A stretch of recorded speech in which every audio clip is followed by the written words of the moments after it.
12 years. 12 years. It has been a dream to head up one of the greatest shows Canada has produced ever. 5 hours after the Big Brother Canada account tweeted that the show is no more, host and executive producer Arisa Cox then tweeted a video message that acted as both thank you, good night, but also a pitch to other networks. In case you missed it, Big Brother Canada has not been renewed, so we will not be back on Global TV. But maybe back somewhere else? Yeah, Arisa doesn't talk about the show in the past tense in the video message. Massive love to the production team at Insight and the hundreds of crew members, professional visionaries really, who make our show that has punched above its weight and become an absolute staple in entertainment for over a decade. You name it, we got it. Straight up lightning in a bottle. And if she was being too subtle for you, Arisa ended it on a more confident note than Ryan Seacrest's American Idol For Now, Goodbye. Bless whoever scoops us up, because we are ready when you are.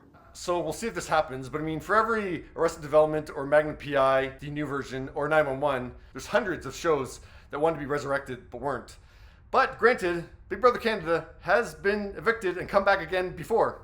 After season 5, it got evicted from the Global TV schedule, which I found quite dumbfounding. I was a Global TV employee at that time, and yeah, the head of whatever said that despite the show being a TV ratings juggernaut, it was like barely breaking even or losing money, which I didn't really understand because it's not an expensive show to do. There's only one set. You're not paying actors. There's way less writers than a scripted series. And the integrations that they had were like full-out commercials within the show, so I didn't see how they could be losing money, but apparently they were.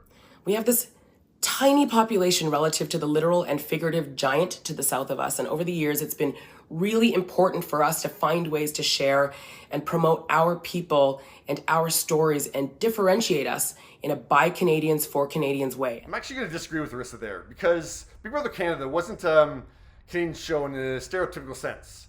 There wasn't Mounties as house guests or Tim Hortons employees. It didn't have a bunch of people saying A. No, it was just a great show. And it gained an international following because it was a great iteration of the Big Brother franchise. People weren't tuning in because it was Canadian. They had great twists and challenges, a great host. But yeah, that greatness was canceled back in 2017 originally.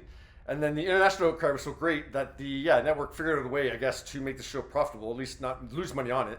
So they brought it back, and it was back for another 6 seasons. And then this latest season premiered in March and wrapped up in May. But yeah, now they're saying it's gone again.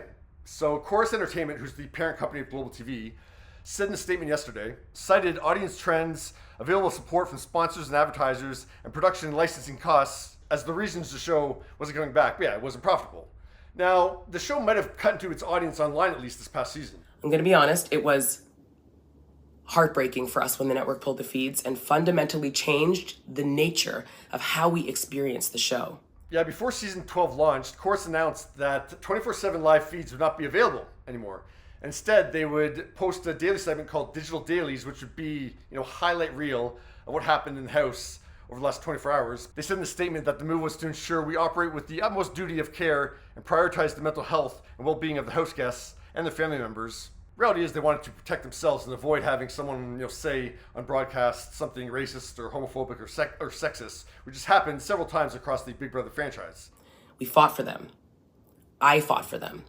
Because while this show is a masterclass in social politics, the heart of really good Big Brother remains interesting people talking in a room. Now, as a result, that probably meant that less people were tuning in online, because I would think that people tuning in to watch the 24/7 live feeds would watch for a longer period of time than it would take to watch this digital daily segment. So, of course, might have seen a little bit of a downtick in the revenue online, but I mean, it's hard to monetize the online space anyway, so that wouldn't have been the only reason that the show got canceled. It probably took a dip in the ratings, as everything has. I would be lying if I said I wasn't devastated. But yeah, Arisa seems to think that another broadcaster will open BB Can's doors once again. The thing is, in Canada, there's not that many choices or options. There's CBC, but I think it's rather unlikely that CBC would touch this because it's not really in their wheelhouse. And they're a public broadcaster, and if BB Canada is that much of a drain financially, they can't afford to take on BB Canada. So that leaves City TV and CTV, and yeah, it's certainly an option. So there's only two. So yeah, it's likely to be very time consuming for Arisa and the Insight production team to have meetings with those two networks. So we'll see what happens. But yeah, do you think that BB Canada deserves to be brought back on the block? Is that kind of good lingo? Kind of? Okay. Someone is always watching.